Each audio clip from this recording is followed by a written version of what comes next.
more valuable than diamonds, more valuable than oil. It is sleep. Let's talk about sleep. Welcome back to my YouTube channel. Don't forget to subscribe and hit the notification bell so that you're the first to know when a new video is out. So sleep, listen, where do I even begin? In the context of mom life, it actually just does not get easier. It's supposed to get easier, and it's maybe not as bad as like the newborn stage. But now with the 3-year-old, where are we with sleep? Let's get into it. The last time we spoke about sleep, Koki was beautifully sleep trained, and even when we regressed a little bit because maybe he was sick and in mommy's bed, we would get right back into him, just get back into the routine. It would take about a week and he would get used to it. But then the bed just became too small for him, the walls became too tight, and he's a terrible sleeper.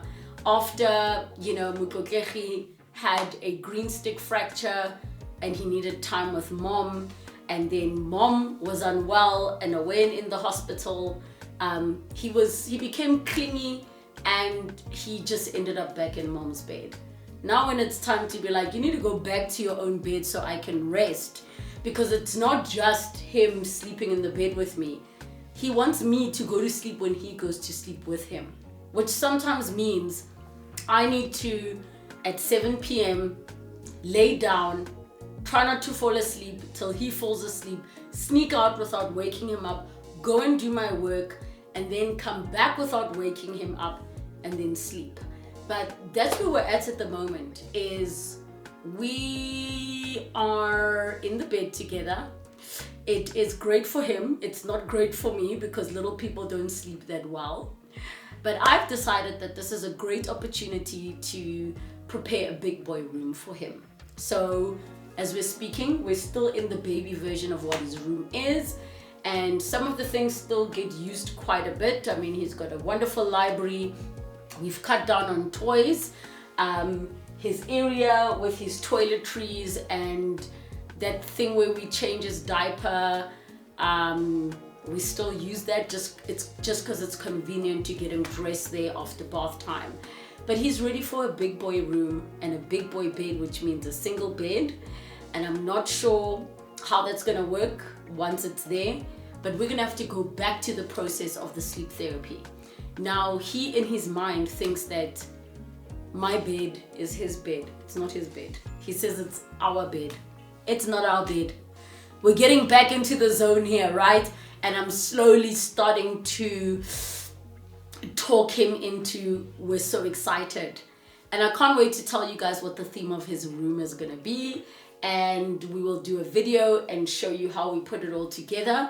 But where we are with sleep right now is not a great place. But the reason I don't feel guilty or bad about it is that I'm more concerned right now about my son's emotional well-being and him feeling secure.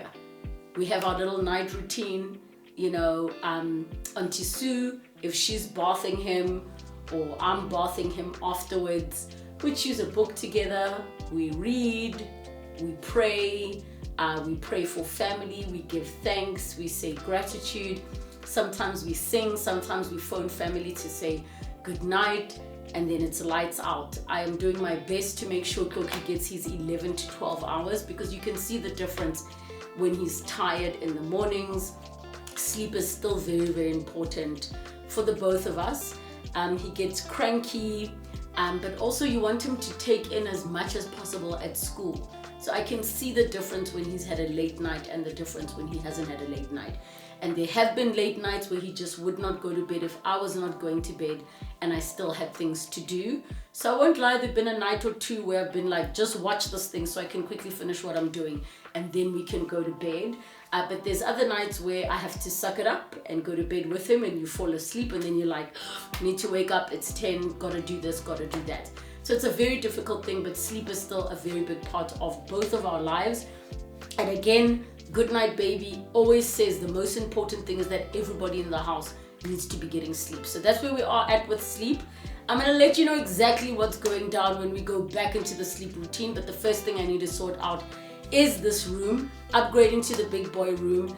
and slowly getting Mokotlegi into the idea that he's a big boy, he's gonna have his own room back, he's gonna have his own space, and he doesn't have to sleep with mommy every day. Maybe it can be like a fun weekend sleepover thing that we do, but it is so important for his stability, for my stability, that at a certain time he goes to bed and he can be put to sleep without me being there. The dummy's not there anymore. The milk is not really there as a soother. I mean, he does drink milk at night, but it's not something you can just shove a bottle in his face for him to go to bed. Sometimes there are nights where he is sobbing and sobbing, and then I just want to cry. Sometimes there are nights where you are bribing and promising things, and I feel like parenting is just one long negotiation that just never ends and that you never win. But yeah, the sleep thing is a serious thing. We're going to be tackling it on this channel. Share with me your sleep stories. Those of you that are co-sleeping, what is it doing to your sleep? Is your back also sore? Do you also wake up with a foot in your neck? Because that's my life right now, and it needs to change. It needs to change. So stay tuned to the channel. I'll be telling you more about the room upgrade. I'll be telling you more about the process we're going to be going through to get Koki back into his room, but also feeling safe and emotionally secure, and still get his cuddles with mom.